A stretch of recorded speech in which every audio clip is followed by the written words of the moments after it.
Oh, Diyos mo. Pinatong pa talaga. Namiss mo ba ako? Namimiss mo ko. Baka ako namimiss mo, balik-balik ka dito. Accept naman sila ng accept. Oh.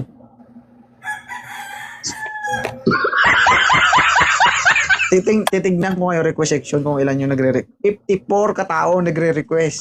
Paborito nyo ba to, moderator? Ha? Kasi umaakit, kasi nagre-request din sila sa akin, hindi ko nang inaakyat, kaya inaakyat nila ako. Ha?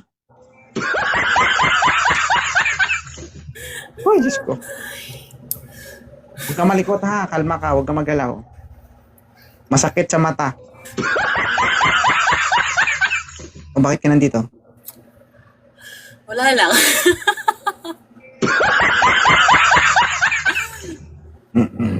Di ba sinabi ko sa'yo kapag umakyat ka dito, dapat iba suot mo? Hayaan mo na.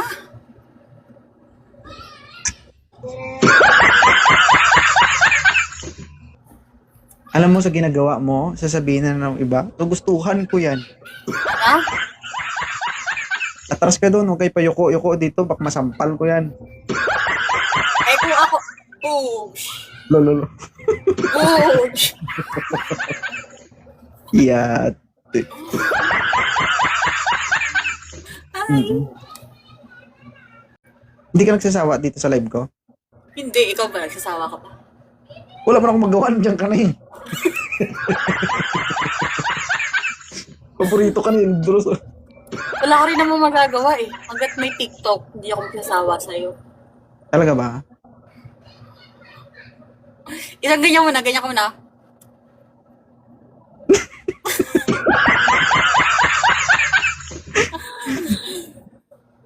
Yat.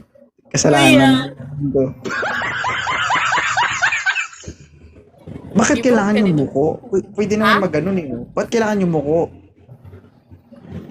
Okay na? Nahirapan ako mag-distinguish kung ano yan, tabo o balde. Ano siya? Speaker siya. Actually, oh. Ala. Magka-size. 1, 2, Oh. Hello. Kasalanan ko ba to? Ganito umakyat dito? mahal na mahal ka talaga ni Lord. Bakit? Siyempre, inaakit dito yung mga pinagpala. Aba. Yati. Tahimik yung live ko kanina, ano? Irish? Oo. Ano ibig mo sabihin?